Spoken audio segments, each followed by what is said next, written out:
রবিবার ছুটি হয়ে গেল সন্দীপদার। হঠাৎ করে মাত্র একদিনের অসুস্থতায় রবিবার দুপুরে হাসপাতালে ভর্তি হলো। কিন্তু এই দিনটাকেই আঁকড়ে সে যে আর ফিরবে না তা কি সময়ও জানত? 26শে অক্টোবর 2005 থেকে এবিপি আনন্দ সন্দীপদার কর্মস্থল।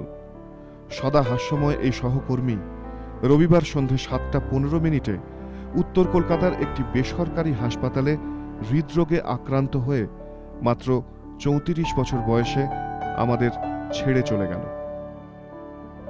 দিনরাত আর খবরের পিছনে ছুটবে না সন্দীপদা।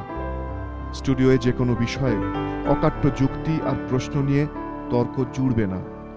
উৎসবের দিনগুলোয় বিনোদনের আড্ডায় কথার জাল বুনবে না, ভিও দেবে না, হেডলাইন পড়বে না। সন্দীপদাকে শুধু মনে পড়বে আমাদের সবার।